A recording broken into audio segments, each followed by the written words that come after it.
Ashamaa hordoftootaaf kabajamtoota keenya warreen addunyaa mararatti argamtan hundi keessanuu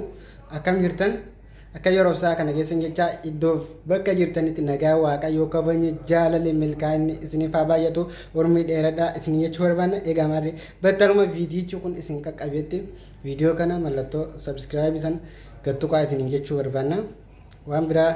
gatii itti kafaltan hin qabdan jechuudha isti yoo ta'e malee kanaaf warri gootanillee guddaa galatooma kana jaalalaan gattuqaa isin jenna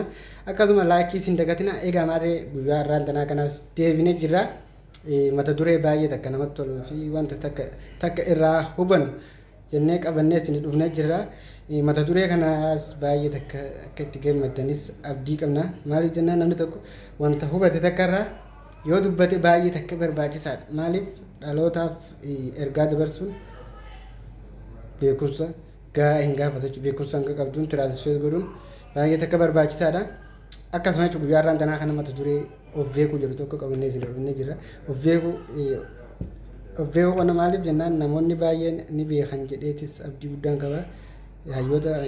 profeesaroota baay'eedhaan barreeffamee jira jechuudha kitaabni kun kanaaf waa baay'ee irraa dubbisnee wanni baay'een irraa nu gala wantoota of beekuu kana keessatti jechuudha namni tokko of beekuu jechuun eenyummaa ofii beekuu of beekuu fakkeenyaaf hawaasa ofii beekuu duraan dursinee of beekuu danda'u of beekuu kana keessa eenyummaa guddaa jira jechuudha namoonni baay'een osoo of hin beekin kan karaarraa maqan baay'eetu jira jechuudha of beekuun uffataan an uffadhu kanaan hin murteeffamu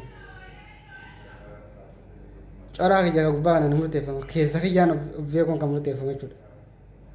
kanaaf namoonni baay'een dhalatanii addunyaa kanatti osoo of beekin kanaaf anis danuutu jiru jechuudha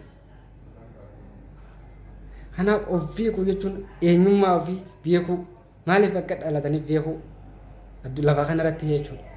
waa'ee of beekuu kanarratti piroofeesara tokkotu ture jechuudha inni piroofeesarummaa isaa fakkeenyaaf yeroo ammaa tanaaf piroofeesarummaa yookaan wantoota gurguddoo qabaannee fi miti kan ittiin wanta ta'an of beekuu jechuun fakkeenyaaf nuti barumsa digirii akkasuma PhD qabaannee miti kan murteeffamu sadarkaa jirutti eenyummaa keenya gadi fageenyaan hubachuun baay'ee takka barbaachisa jechuu barbaanneeti piroofeesara kuchii kun jechuudha ammaa tana piroofeesarummaa isaa kanaan dhaadata piroofeesarummaa isaa tana abdataa jechuudha namoonni baay'een wantoota takka yeroo himaniif jechuudha jechoota isaatiin faallaa wantoota qaama laata isa dhufu hin fudhatu jechuudha 100% maaliif piroofeesarummaadhaan dhaadatu piroofeesarummaatti abdataa jechuudha kanaaf adeemsa baay'ee keessa jechuudha kitaabota garaagaraa dubbisa hayyoota garaagaraa irraa wantoota beekumsa garaagaraa argata riisarchii garaagaraa afaan qorannaa garaagaraa keessa jechuudha turtii yeroo baay'ee